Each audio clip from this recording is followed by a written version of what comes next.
हरे कृष्ण। तो कल हम लोगों ने 16वां श्लोक देखा था तीसरे अध्याय का और 17वां श्लोक तीसरे अध्याय का। यस्त्वा आत्मरतिरेव स्यात् आत्मतृप्तश्च मानवः आत्मन्नेव च सन्तुष्टस्तस्य कार्यं न विद्यते। यस्त्वात्मरतिरेव स्यात् आत्मतृप्तश्च मानवः आत्मन्नेव च सन्तुष्टस्तस्य कार्यं न विद्यते। तो कल के श्लोक में देखा था कि जो व्यक्ति कर्म चक्र को फॉलो नहीं करता है, जो साइकिल को फॉलो नहीं करता है, वो केवल पापमय जीवन व्यतीत कर रहा है और केवल उसका जीवन, उसका समय इंद्रिय तृप्ति में वेस्ट हो रहा है। मोघम पार्थ स जीवति, मोघम व्यर्थ जा रहा है उसका जीवन, सिर्फ पाप कर्म करने में और इंद्रिय तृप्ति करने में उसका सारा समय, सारा जीवन, सारी आयु व्यर्थ ही जा रही है।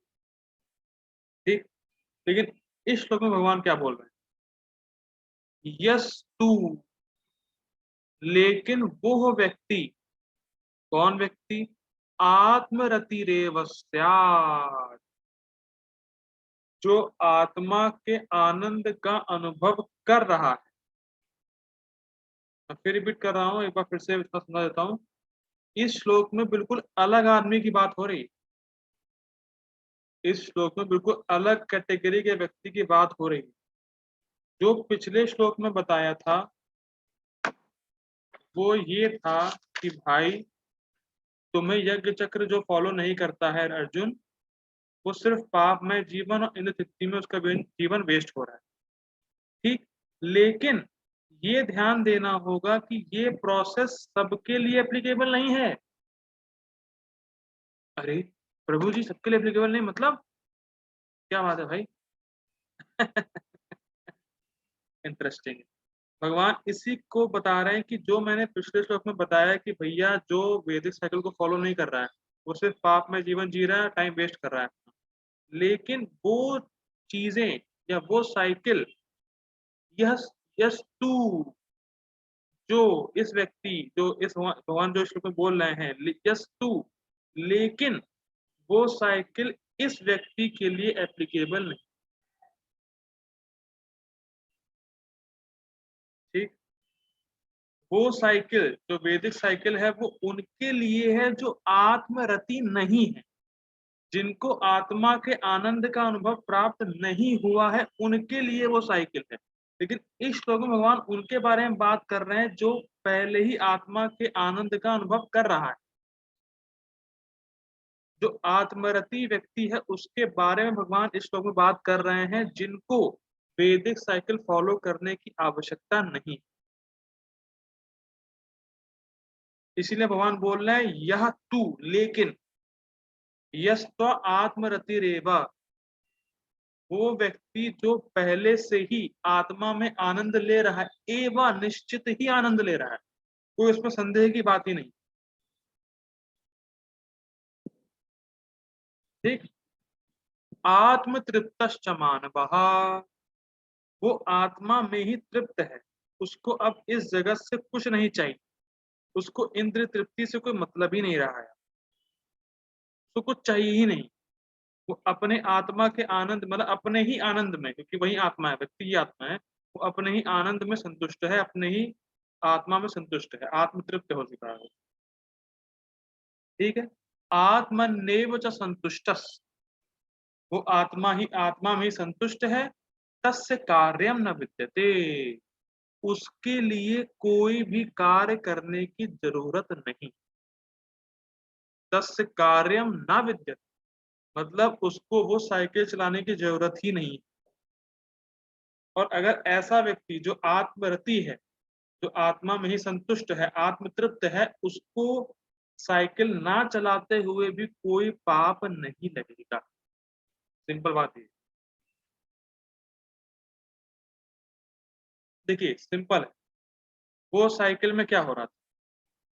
वेद थे, वेद से कर्म आए, कर्म से यज्ञ हुआ, यज्ञ से बारिश हुई, बारिश से अन्न आए, अन्न से फिर शरीर, मतलब जीव की शरीर की रक्षा हुई, जीव ने फिर कर्म किया। ठीक, उसी साइकिल में उसको जो भोग चाहिए वो भी मिल रहे थे और उसका शुद्धिकरण भी हो रहा था, और वो शुद्ध होते होते आत्मा के स्तर पर आ जाए, इसीलिए वो प्रोसेस बनाया गया था। लेकिन भगवान बोल रहे हैं कि ये व्यक्ति तो पहले से ही आत्मा के स्तर पर है भाई, तो इसीलिए उसको ये चक्र चलाने की जरूरत ही नहीं, वो पहले ही चला चुका, वो पहले ही वो फॉलो करके आ चुका है, तो इसीलिए अब उसको फॉलो करने की जरूरत नहीं है। जैसे जो भी शास्त्रों में लिखा है, जो भी हरि नाम कर रहा है, हम लोगों ने श्लोक देखा था 3.33.7 भागवतम, अहो बत श्वापचोतो गरिया यच्चित्वा अग्रे वर्तते नाम तुभ्यं ते पुस्तपस्ते जुहुवो शश्नुरार्या ब्रह्मानुचूर्णाम गृह्णन्ति ये थे। जिसके जबान के अग्र भाग में कृष्ण का नाम है, उसने सारी तपस्याएं पार कर ली हैं, सारे यज्ञ कर लिए हैं, सारे ब्राह्मण जो ब्राह्मण के संस्कार होते हैं, ब्राह्मण के नियत कर्म होते हैं, सब कर लिए हैं। तो वैसे ही ये व्यक्ति जो आत्मरति है, उसने वैदिक साइकिल को पहले ही पार कर लिया है, इसीलिए अब उसको चलाने की जरूरत नहीं है। ये बात बोली जा रही है। ठीक है, आगे बढ़ते हैं, देखते हैं अनुवाद। किंतु जो व्यक्ति आत्मा में ही आनंद लेता है, आत्मरति, और अपने कृष्ण भावनामृत के कार्यों से पूर्णतया संतुष्ट रहता है, उसके लिए कुछ करणीय कर्तव्य नहीं होता। अब एक इंटरेस्टिंग, इसमें दो शब्द बड़े इंटरेस्टिंग। कृष्ण भावनामृत के कार्यों में पूर्णतः संतुष्ट है, इसका मतलब अब उसको साइकिल चलाने की जरूरत नहीं। ठीक, लेकिन इसका मतलब ये भी नहीं कि उसको कोई कार्य करने की जरूरत नहीं। ये भी इंटरेस्टिंग है, ये नहीं सोचना है कि अब उसको आत्मा का अनुभव होगा तो वो अब कुछ करता ही नहीं। उसको वो नहीं करने की जरूरत है जो पहले भगवान ने श्लोक में बताया है, वैदिक साइकिल। उसको अब वो जो है भक्ति के कार्य में संतुष्ट है, तो वो भक्ति के कार्य ही कर रहा है। भाई जैसे मैं कहूँ कि यहाँ पे कौन है जिसको हृदय शुद्ध करना है, कहेंगे सब लोग कहेंगे हाँ मुझे हृदय शुद्ध करना है। लेकिन मैं कहूँ अगर हृदय शुद्ध करना है तो आपको कल सुबह 5:30 बजे अग्निहोत्र करना होगा। ये हम लोग इकट्ठा होते हैं, अग्निहोत्र करते हैं, कोई नहीं मानेगा कि भैया अगर हरि देखो हरिनाम तो है ना, चैंटिंग से शुद्ध हो जाएगा हृदय, तो काहे का ये करना। और मेरी बात, तो उसको वो चीज करने की जरूरत नहीं है। जो वैदिक साइकिल है वो भक्ति के कर्म में ही संतुष्ट है, वो हरिनाम लेके ही संतुष्ट है, उससे ही उसका हृदय शुद्ध हो जाएगा। लेकिन जिनको उस पे जिसको भक्ति पे श्रद्धा नहीं होती है, उनको ये सब करना होता है। जिनका हृदय इतना शुद्ध नहीं हुआ होता है कि वो भक्ति स्वीकार कर सके, भक्ति में श्रद्धा उनकी आ सके, इसीलिए उनको वैदिक साइकिल चलाने की आवश्यकता है। लेकिन जो व्यक्ति आत्मा में संतुष्ट है, जो व्यक्ति आत्मा के कार्य में संतुष्ट है, आत्मा का कार्य है डिवोशनल सर्विस, प्रभुपाद जी इसको साफ साफ लिखते हैं, devotional service is an activity of the soul. भक्ति आत्मा का कार्य है, devotional service is an activity of the soul. तो आत्मा का ही कार्य है भक्ति। तो जिसकी श्रद्धा भक्ति में है तो वो भक्ति से ही संतुष्ट है, इसको अब अग्निहोत्र या कि फलाना धमाका या कि उससे करने की कोई जरूरत ही नहीं है, कोई आवश्यकता ही नहीं रह गई। लेकिन जिनको भक्ति में श्रद्धा नहीं होती है, उनको वैदिक साइकिल आने की आवश्यकता है। ठीक है, तो भक्ति ही भक्ति के कार्य ही अपने आप में पूर्ण है, लेकिन बस इतनी श्रद्धा नहीं, इतना अधिकार नहीं है, इसीलिए व्यक्ति को वैदिक साइकिल चाहने की वैदिक साइकिल चाहने की आवश्यकता है। ठीक है, तो यहाँ पे दो शब्द हमने देखे, कृष्ण भावनामृत कार्यों से पूर्ण संतुष्ट है। तो कृष्ण कॉन्शियस एक्टिविटी मतलब क्या है कि वो भक्ति के कार्य में संतुष्ट है, और करणीय क्या नहीं है, जो वैदिक साइकिल, जो वेद, क्योंकि वैदिक साइकिल उसको भक्ति तक ही लेके आने वाला है। लेकिन जो ऑलरेडी भक्ति में लगा है, उसको करने की जरूरत नहीं। जैसे मैं कहूँ कि भाई अपूर्व प्रभु जी हैं, उसने उन्होंने 12th पास कर लिया है, अब मैं उनसे कहूँ कि आप जाके 6th क्लास पढ़िए, क्या क्या फालतू बात कर रहे हो भाई, क्यों पढ़ेंगे 6 क्लास? वो पढ़ के ही तो 12वीं पास की है। सेम ऐसे ही है कि जब वो भक्ति में ऑलरेडी आ चुका है तो अब उसको वो सब चीजें करने की आवश्यकता नहीं। ठीक है, गीता भूषण टीका देखते हैं। वह व्यक्ति, ये एक थीम लेके चल रहा है भगवान, वह व्यक्ति जो मेरे द्वारा कहे गए निष्काम कर्म और मेरी उपासना के संपादन के द्वारा अपने चित्त रूपी दर्पण को परिमार्जित कर चुका है और जो अपने धर्मभूत ज्ञान के द्वारा सदा ही आत्मा का दर्शन करता है, उसके लिए कोई भी वैदिक कर्म कर्म करने की कोई भी आवश्यकता नहीं है। इसको 2 श्लोकों में कहा। क्या है समझते हैं इसको, कि निष्काम कर्मयोग करते करते जब व्यक्ति का हृदय शुद्ध हो गया है तो व्यक्ति आत्मा का अनुभव प्राप्त कर रहा है, तो उसे फिर अब कुछ करने की आवश्यकता नहीं। ठीक है, लेकिन जो भक्ति ही कर रहा है, ठीक? हाँ करेक्ट, देखिए सॉरी, जो भक्ति ही कर रहा है तो उसका भक्ति में ही जो हृदय का मार्जिन है वो निहित है, तो उसको और कोई चीज करने की आवश्यकता नहीं। समझ में आ रहा है पॉइंट? निष्काम कर्म और भगवान की उपासना से धीरे धीरे व्यक्ति का हृदय शुद्ध होगा, वो आत्मा के स्तर पे प्राप्त, आत्मा के स्तर पे पहुंच जाएगा। जब व्यक्ति आत्मा के स्तर पर पहुंच गया है तो क्यों वो अब प्रोसेस को फॉलो करेगा? भाई जैसे मैं कहूँ कि आपने 10th क्लास का एग्जाम दिया, आपने एग्जाम क्लियर कर लिया, तो अब आप थोड़ी 10th क्लास का एग्जाम देंगे? आप समझ में आ रही है? तो यहाँ पे भगवान थीम लेके चल रहे हैं कि भगवान भगवान ने पहले निष्काम कर्मयोग बताया और कहा कि उससे मुझे संतुष्ट करो या मुझे कर्म समर्पित करो। तो जो निष्काम कर्मयोग कर रहा है विदाउट फल की आशा से और फल को भगवान को दे रहा है, उससे धीरे धीरे उसका हृदय शुद्ध हो गया, उसको आत्मा का अनुभव प्राप्त हो गया या आत्मा का आनंद प्राप्त हो गया। तो अब उसको वो चीज करने की जरूरत नहीं है प्रोसेस, क्योंकि वो अब ऑलरेडी उस स्तर पे आ चुका है, जो रिजल्ट है वहां पहुंच चुका है। ठीक है, आगे बढ़ते हैं। जिस व्यक्ति की आत्मरति होती है क्योंकि वे अपने स्वरूप को देख पाता है, जिसमें निष्पापता इत्यादि 8 गुण होते हैं और जो आत्मा के स्वयं प्रकाशित आनंद से तृप्त रहता है, ना कि अन्न और पेय पदार्थों से। ये इंटरेस्टिंग। जब व्यक्ति को आत्मा का आनंद मिलता है तो उसकी भोगों में ऑटोमेटिकली रुचि नहीं रह जाती। हम तो कल्पना भी नहीं कर सकते कि आत्मरति होते क्या स्टेज, आत्मा का आनंद होता क्या है, या अपने स्वरूप को देखने का क्या आनंद होता है, हम तो कल्पना भी नहीं कर सकते। लेकिन जिसको आत्मा का आनंद प्राप्त है उसकी मति भोगों में जाएगी ही नहीं, ऑटोमेटिकली नहीं जाएगी। जैसे अभी हमारी कंडीशन क्या है कि भोगों में मति तुरंत भागती है, लेकिन भक्ति में नहीं जाती। चैंटिंग करेंगे नाम में नहीं जाएगी मति, भोगों में जाएगी।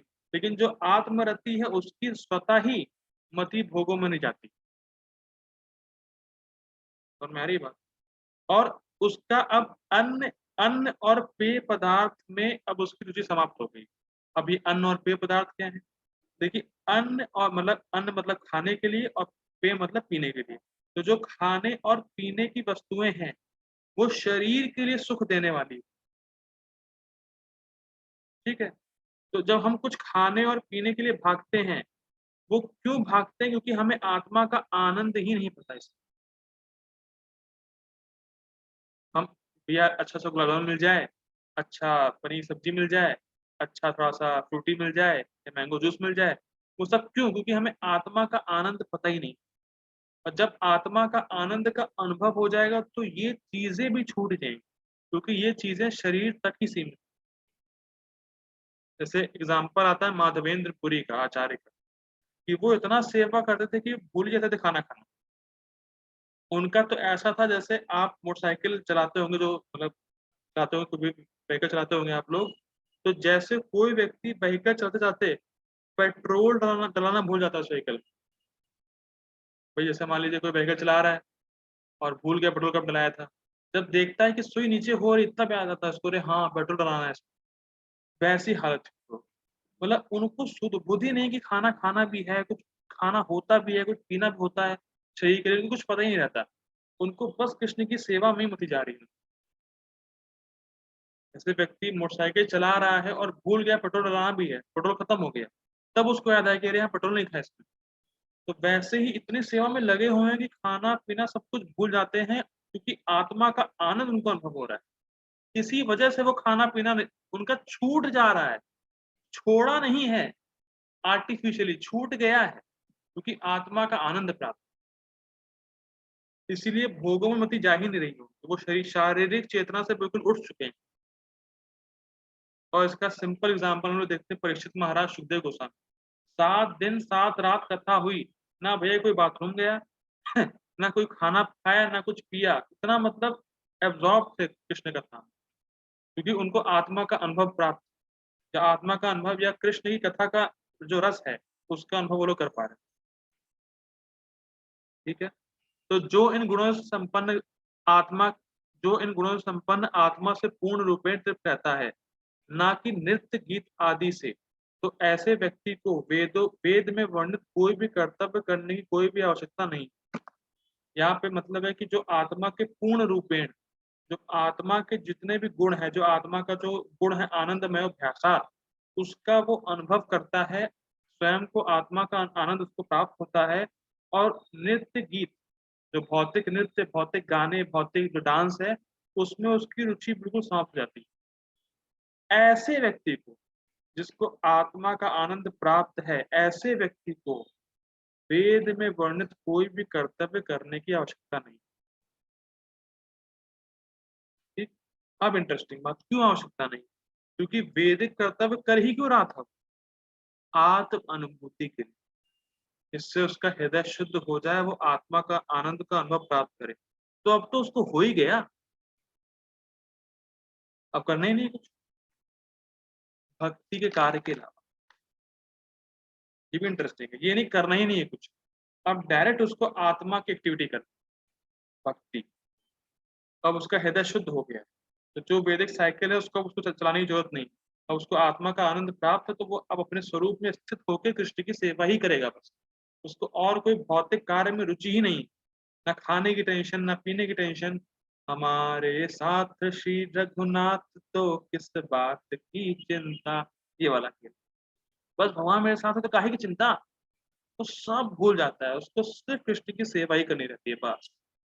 उसको आत्मा का आनंद प्राप्त करता है, उसको खाने की चिंता नहीं, पीने की चिंता नहीं, कुछ नहीं, ना ना भौतिक गाने, ना भौतिक डांस, कुछ भी मतलब ही नहीं, ना कोई कर्तव्य।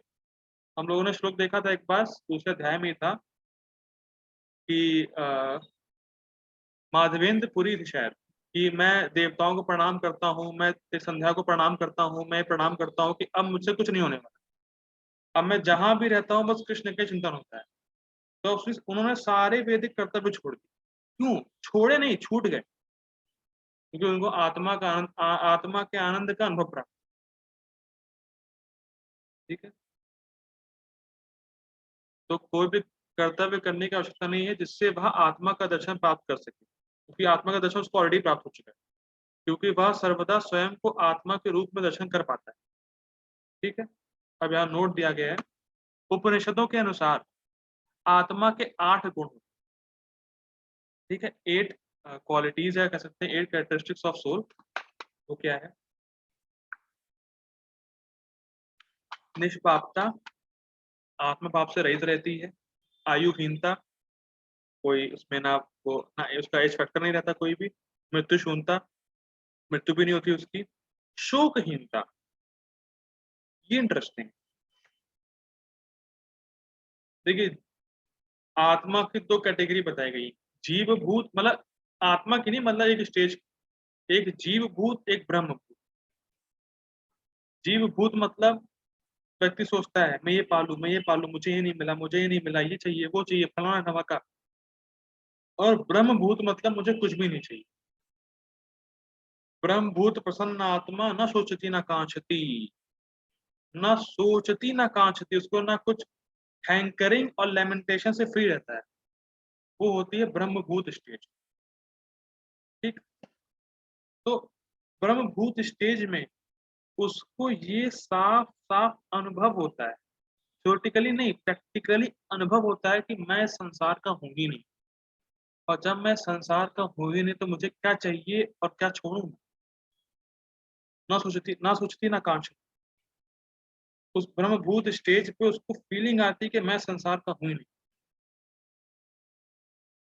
मैं तो कृष्ण का हूँ। हमारी बड़ी इंटरेस्टिंग है। तो तब ये फीलिंग उसको आ जाती है, तो उसको कोई शौक नहीं होता कि मुझे ये नहीं मिला, मुझे वो नहीं मिला।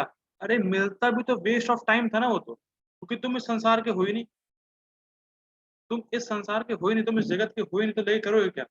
जो वस्तु यहाँ के लिए करोगे क्या, तो तुम संसार संसार के ही नहीं हो। बड़ा इंटरेस्टिंग।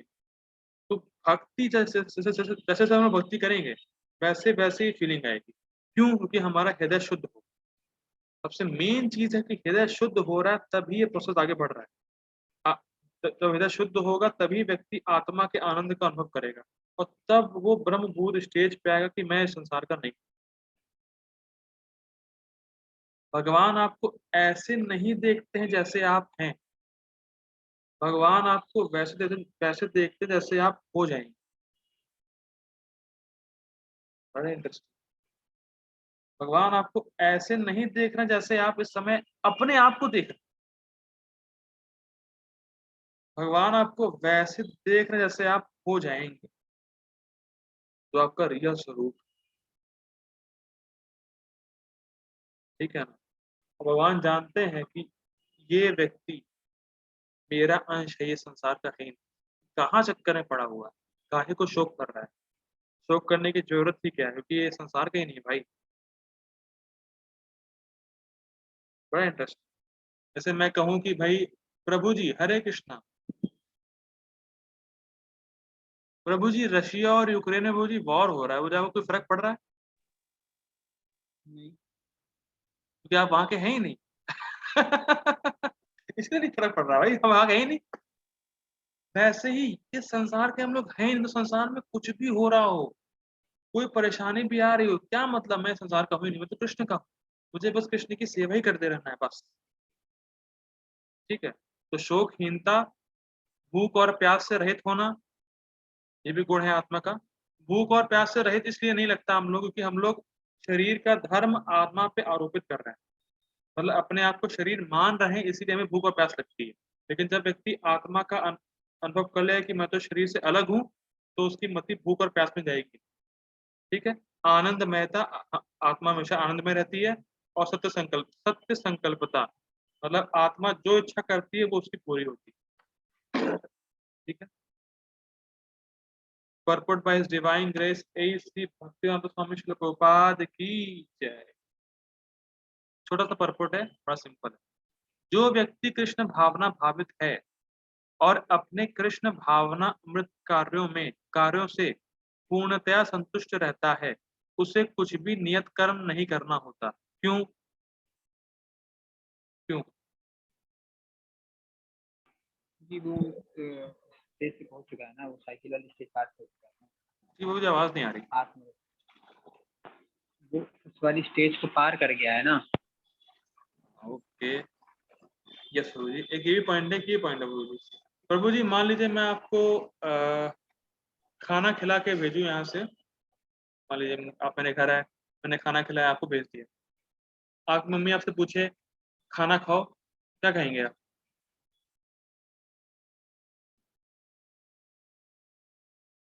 हम खाना खा चुके हैं। तो मतलब उनको मना करेंगे, नहीं खाएंगे? मतलब सेटिस्फाई हो गए हैं, वैसा बोला जाए। हाँ, पेट भर गया इसलिए नहीं खा सकते।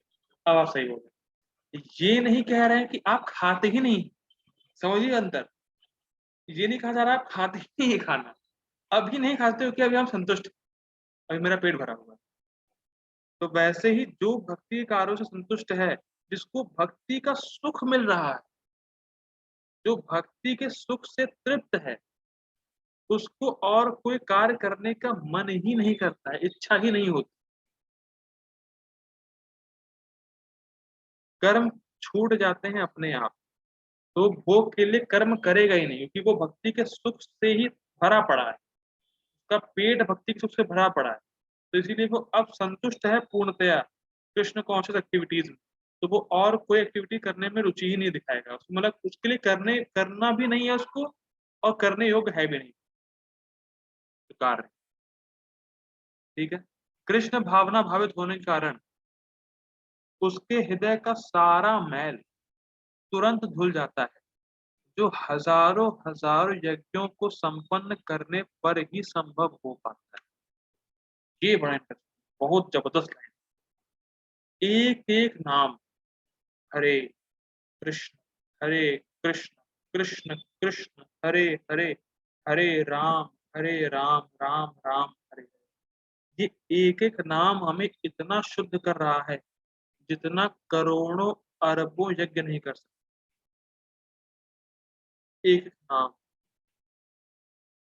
अगर कोई हजारों करोड़ों बार वैदिक साइकिल को फॉलो भी करे तो भी इतना शुद्ध नहीं होगा जितना व्यक्ति एक नाम, सिर्फ एक नाम हरे, उससे ये पावर। और खुद अनुभव करते हैं सब लोग कि लोग इतने यज्ञ करेंगे, इतने हवन कराएंगे, इतनी तपस्या करेंगे, इतने फास्ट रखेंगे, 16 सोमवारी, ये फलाना धमाका ये वो, लेकिन कितने लोगों का हृदय परिवर्तन हुआ वाकई? कितने लोगों को ये समझ में आया कि मुझे कृष्ण से प्रेम करना है? कितने लोगों का हार्ट ट्रांसफॉर्मेशन हुआ? किसी का नहीं। लेकिन यहाँ पे कुछ महीने या कुछ हफ्ते नाम करने पर भी ट्रांसफॉर्मेशन दिखता है लोगों को। तो ये पावर है कृष्ण कॉन्शियस प्रोसेस, या नाम की पावर है कि एक एक नाम से आप इतने शुद्ध हो रहे हैं जितना आप करोड़ों करोड़ों यज्ञों से नहीं हो। ठीक है, आगे पढ़ते हैं। इस प्रकार चेतना के शुद्ध होने से मनुष्य परमेश्वर के साथ अपने संबंध के प्रति पूर्णतया आश्वस्त हो जाता है। जैसे जैसे व्यक्ति गंभीरता पूर्वक नाम जप करेगा, उसका हृदय शुद्ध होगा, तो वो वाकई में समझ सकता है कि मैं कृष्ण का ही हूँ, मैं संसार का नहीं। कि उसको अनुभव, खाली थ्योरेटिकली समझ लेने से कि हाँ मैं कृष्ण का हूँ, ये नहीं बात बनती। उसको अनुभव होगा। परम पूज्य सच्चिदानंद महाराज जो है बता रहे थे कि उन्होंने सोचा कि 2 घंटे जब करना ही करना है तो क्यों ना सही से किया जाए, ये 16 माला करने में 2 घंटे लगते हैं। तो उन्होंने गंभीरता पूर्वक नाम जप करना शुरू किया, और वो अपना अनुभव बता रहे हैं कि जैसे जैसे मैंने गंभीरता पूर्वक नाम जप करना शुरू किया, तब उनको खुद अनुभव हुआ कि मैं कृष्ण का वाकई में हूँ। उनको अनुभव हुआ, हम लोग समझ सकते हैं इंटेलेक्चुअली, समझ नहीं पाएंगे, लेकिन उनको वाकई में अनुभव हुआ कि मैं कृष्ण का हूँ, और कृष्ण ही मेरे एकमात्र स्वामी है, और कृष्ण ही मेरी रक्षा कर सकते हैं। बड़ा इंटरेस्टिंग, उनको ये अनुभव हुआ। जैसे जैसे व्यक्ति नाम जब अच्छे से करेगा, उसका हृदय शुद्ध होगा, तो उसका मतलब उसको पूरा कन्फर्म होगा कि मैं सिर्फ कृष्ण का हूँ। खाली बोल देने से नहीं, उसको कन्फर्म होगा, उसको दिखेगा कि मैं कृष्ण का हूँ, दिखने लगेगा उसको। जैसे जैसे उसका नाम, जैसे जैसे उसका हृदय शुद्ध होगा तो दिखने लगेगा। ठीक है। उसको ये महसूस होगा कि मैं शरीर नहीं हूँ, मैं आत्मा हूँ, और मेरा एकमात्र कर्तव्य, my only duty is to serve Krishna. उसको दिखने लगेगा ये बहुत गंभीर बात। वैसे मैं शॉर्ट में ले रहा हूँ, बोलने को तो बहुत कुछ है। जो अच्छे से 16 माला नाम जप कर रहा है, सुन रहा है, सुनने की कोशिश कर रहा है, उसको धीरे धीरे हृदय में ये बात अनुभव होगी कि मैं कृष्ण का ही हूँ, और मेरा एकमात्र कर्तव्य सिर्फ कृष्ण की सेवा है और कुछ नहीं, बाकी सब टाइम पास। देखिए, आप जितनी ताकत लगा सकते हैं नाम जप में लगाइए। बाकी तो कृष्ण ने अपनी ताकत लगा ही रखी है नाम, बाकी कृष्ण के नाम में सारी ताकत कृष्ण की है ही है। बस आपको अब ताकत लगानी है, पूरी ताकत से 16 माला करनी है, पूरे ध्यान से 16 माला करनी है। बाकी नाम में तो पूरी ताकत है ही कृष्ण, उसमें तो कोई चिंता ही नहीं। तो बस आपको ध्यान पूर्वक आपको पूरी ताकत के साथ 16 माला का जप करना है नाम का, हरि नाम का, और धीरे धीरे आप पाएंगे कि आपको ये कन्फर्म होगा कि मैं कृष्ण का ही हूँ, मेरा एकमात्र कर्तव्य कृष्ण की सेवा करना है। ये रियलाइज हो। ठीक है। भगवत कृपा से उसका कार्य स्वयं प्रकाशित हो जाता है। Give interest. जैसे जैसे ये सब चीजें आपका हृदय शुद्ध होगा तो आपको वाकई में कन्फर्म होगा कि मुझे सिर्फ भक्ति ही करनी और कुछ नहीं करना, और जो भी मैं कर रहा हूँ सिर्फ टाइम पास है या टाइम वेस्ट। जैसे जैसे नाम जप करेंगे पूरी ताकत से तो कृष्ण कृपा आप पे होगी, क्योंकि कृष्ण बड़े प्रसन्न होते हैं जब कोई उनका नाम लेता है। फॉर एग्जाम्पल, मान लीजिए मैं आपको इस समय क्लास में दे दूं गाली, मैं एक बुरी गाली दूंगा, क्या आप भूल पाएंगे उस गाली को या इस घटना को जो क्लास में हुई? नहीं भूल पाएंगे। या मान लीजिए किसी ने पब्लिक में आपको गाली दे दी, आप भूल पाएंगे घटना? नहीं भूल पाएंगे।